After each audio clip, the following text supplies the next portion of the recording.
காவல் நிலையத்தில் தந்தை மகனை கொலை செய்த குற்றவாளிகள் அனைவருக்கும் நீதிமன்றம் எந்த கருணையும் காட்ட முடியாது. இது அரிதினும் அரிதான வழக்கு.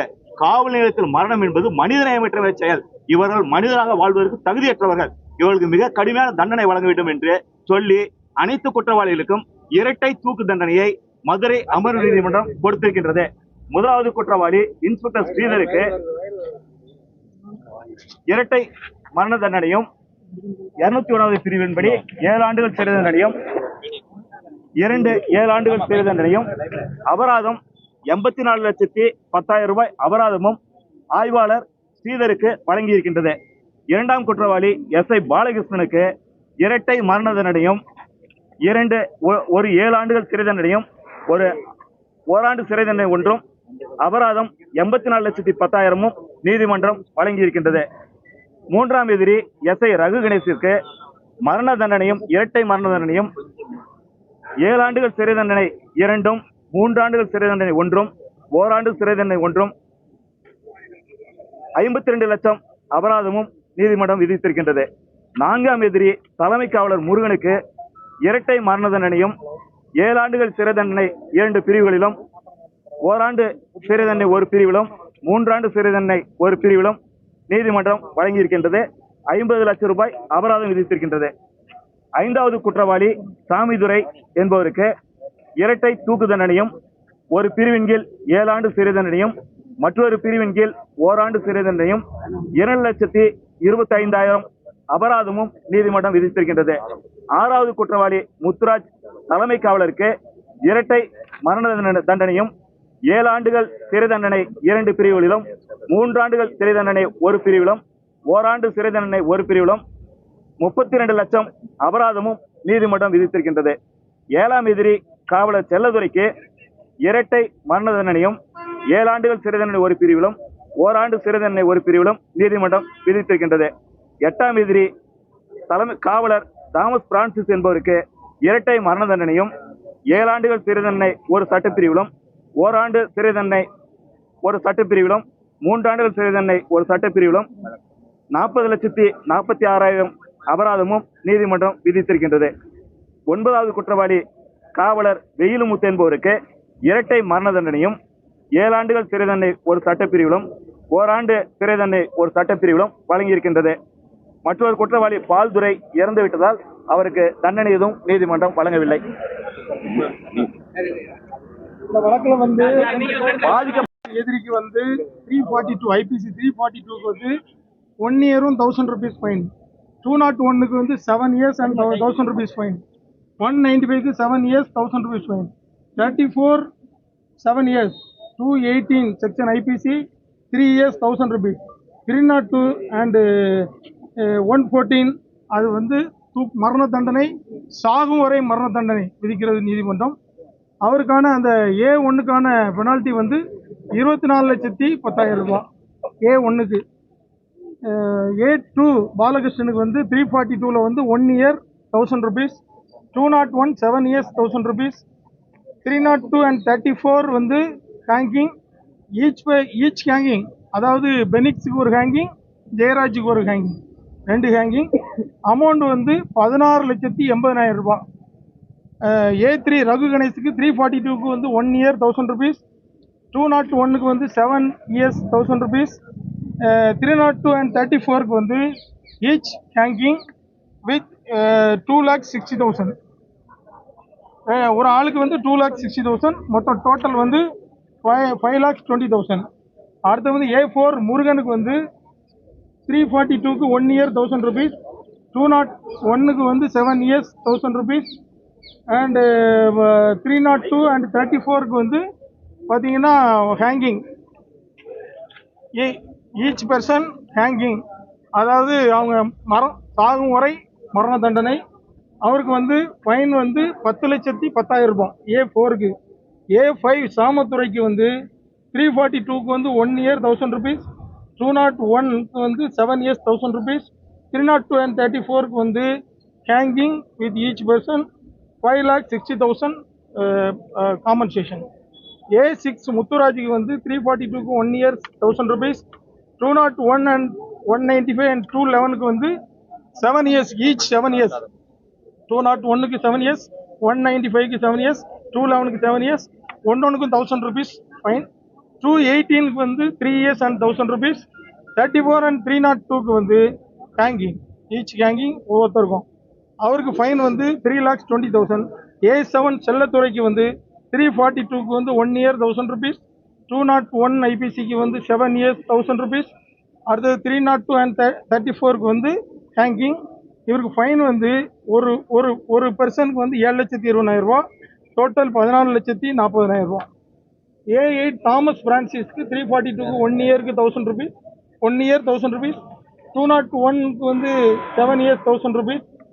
34 and 302க்கு வந்து ஹேங்கிங், ஈச் ஹேங்கிங். அண்டு ஒரு பர்சனுக்கு வந்து 5,20,000, டோட்டல் 10,54,000. A9 வெயிலுமுத்துக்கு வந்து 342க்கு வந்து 1 year 1000 rupees. 201க்கு 7 years 1000 rupees. 302 and 34க்கு வந்து டெத் சென்டென்ஸ். ஃபைன் வந்து காம்பன்சேஷன் 5,20,000 பெர் ஹெட். ஸோ 10,54,000. டோட்டலாக அவங்க பெனிக்ஸோட தாயார் அவங்ககிட்ட 1,40,00,000 ரூபா டோட்டல் காம்பன்சேஷன் அவங்க வந்து கொடுக்கணும். அவங்க கொடுக்காத பட்சத்தில் அவங்க அப்பீல் வந்து பெண்டிங்கில் இருந்துச்சுன்னா அதை வந்து ரெவென்யூ ஆக்ட் படி அவங்களுடைய சொத்துக்களை பறிமுதல் செஞ்சு அவங்களுக்கு அந்த பணத்தை கொடுக்கணும்னு சொல்லியிருக்காங்க. இது தவிர நீதிபதி அவர்கள் வந்து இந்த வழக்கை முதல் சொல்லிட்டு வரும்போது மிக அருமையான கருத்துக்களையும் நிறையா சைட்டேஷனையும் சொன்னாங்க. அதில் பார்த்தீங்கன்னா இது வந்து அரிதிலும் அரிதான வழக்கா இல்லையா அப்படிங்கிறத பார்க்கணும். அதை பார்க்கும் பொழுது இவங்க வந்து எந்த ஆயுதமும் இல்லாமல் நிராயுதபாணியாக நின்றுள்ளார்கள். இவர்களை கொல்ல வேண்டும் என்ற நோக்கத்திலே காவல்துறை தாக்கியுள்ளது. இந்த மக்களுக்கு உதவ வேண்டிய காவல்துறை இவங்களை வந்து கொல்லணும்னு முடிவு பண்ணியிருக்காங்க. எனவே இதை வந்து அரிதிலும் அரிதான வழக்காக தான் இதை பார்க்கணும். Bachan Singh versus State of Punjab வழக்கில் இதை பற்றி உச்சநீதிமன்றம் தெளிவாக சொல்லியிருக்கு. காவல்துறையினர் அதாவது கஸ்டடி டார்ச்சர் செஞ்சாங்கன்னா அவங்களுக்கு எந்த விதமான ஈவு இறக்கம் கருணை காட்ட வேண்டிய அவசியம் இல்லை. அவர்களுக்கு மேக்சிமம் சென்டென்ஸ் தான் கொடுக்கணும்னு சொல்லியிருக்காங்க. இப்போ மத்திய அரசோட ரிப்போர்ட்டையும் இன்னைக்கு நீதிபதி சொன்னாங்க. அதில் இந்த மத்திய அரசு இவர்களுக்கு நீங்கள் உச்சபட்ச தண்டனை வழங்குங்கள் என்று அவங்களுடைய குறிப்புரையை கொடுத்திருக்கின்றார்கள். தமிழக அரசினுடைய குறிப்புரையில் A1 மீது ஏற்கனவே 2 வழக்குகள் இருப்பதாகவும் A3 மீது வழக்குகள் இருப்பதாகவும் தமிழக அரசு கூறியிருக்கின்றது. இவர்களுக்கு வந்து எங்கள் மேலே எந்த வழக்குகளும் இல்லைன்னாங்க. ஆக்சுவலாக இவங்க மேலே வழக்கு இருக்குன்னு தமிழக அரசு சொல்லியிருக்குது. தமிழக அரசும் இவர்களுக்கு வந்து கருணை காட்டக்கூடாது, உச்சபட்ச தண்டனை கொடுக்கணும்னு சொல்லியிருக்காங்க.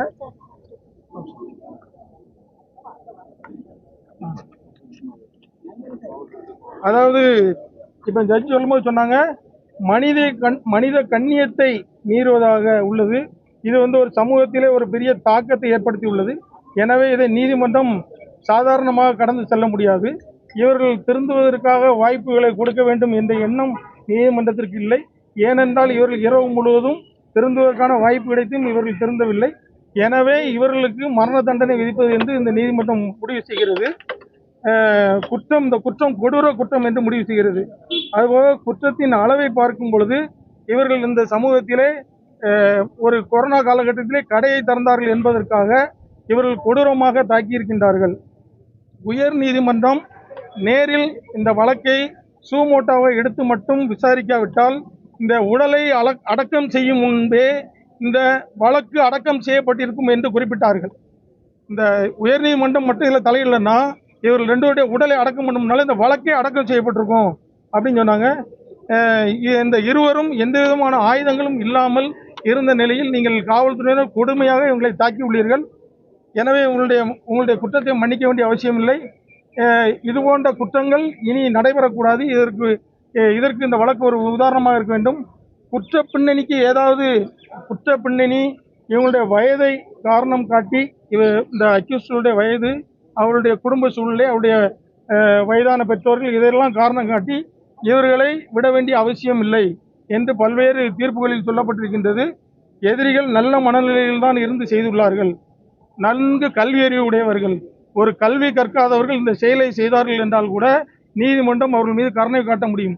ஆனால் இவர்கள் நல்ல படித்தவர்கள், கல்வி அறிவோடு இருந்து கொண்டு இந்த செயலை திட்டமிட்டு செய்திருக்கின்றார்கள்.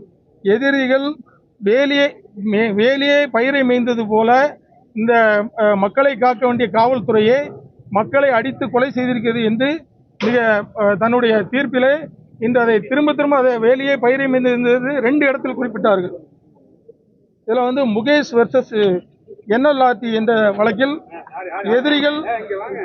எதிரிகள் நல்ல மனநிலையில் உள்ளார்கள் என அவருடைய வயதான பெற்றோர்களை பற்றி நாம் கணக்கில் எடுத்துக்கொள்ள வேண்டிய அவசியம் இல்லை என்றும், பிரகாஷ் வெர்சஸ் ராம் பிரசாத் வழக்கில் எதிரிகள் மேலதிகாரிகள் சொன்னதால் தான் நாங்கள் வந்து இதை செய்தோம் என்று கூறுவதை ஏற்றுக்கொள்ள முடியாது. நீங்கள் மேலதிகாரிகள் உங்களை ஒரு தவறு செய்ய சொன்னால் நீங்கள் உங்களுடைய மேலதிகாரிக்கு இதை பற்றி தெரிவித்திருக்க வேண்டும். நீங்கள் தெரிவிக்கவில்லை.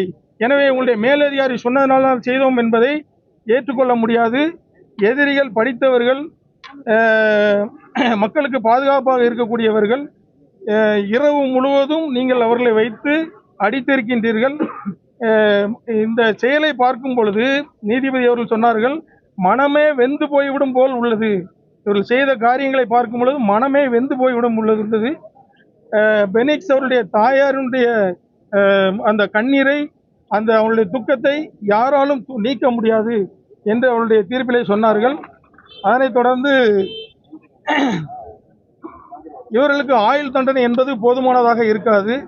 எனவே இவர்கள் வந்து காவலர்கள் தனிநபர் தவறு செய்வதற்கும் அரசு அதிகாரிகள் தவறு செய்வதற்கும் நிறைய வித்தியாசங்கள் உள்ளது. ஒரு குடும்பத்தினுடைய ஆணி வேரே புடுங்கப்பட்டுள்ளது.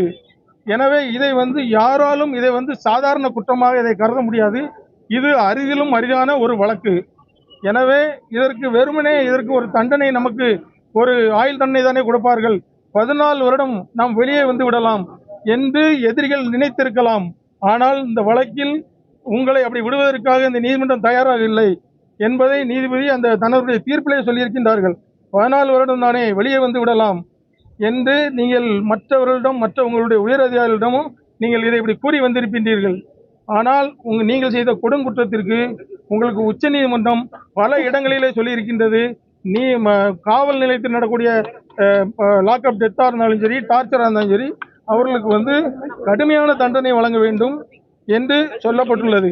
நீங்க வந்து அந்த பெனிக்ஸும் ஜெயராஜும் தனக்குத்தானே குற்றத்திலே அடித்துக் கொண்டார்கள், தனக்குத்தானே காயத்தை ஏற்படுத்திக் கொண்டார்கள் சொல்லியிருக்கிறீர்கள். உங்களுடைய காவல் நிலையத்திலிருந்து இதற்கு முன்னால் கோயில்பட்டி கிளை சிறைக்கு வந்த 2 குற்றவாளிகளுக்கு, குற்றச்சாட்டப்பட்டவர்களுக்கு இதே குற்றத்தில் காயம் இருந்திருக்கின்றது.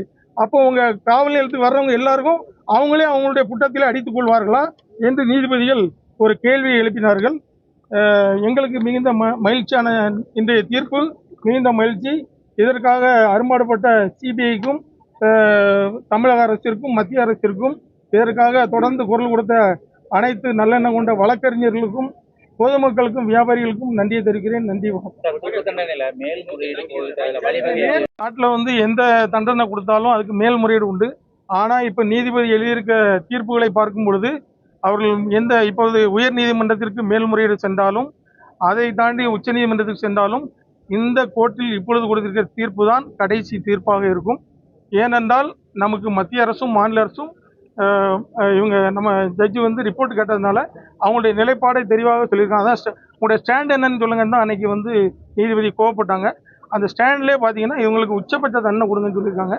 அதனால ரெண்டாவது இந்த வழக்கு நேரடியாக உயர்நீதிமன்றத்தினுடைய பார்வையில் நடைபெற்ற வழக்கு.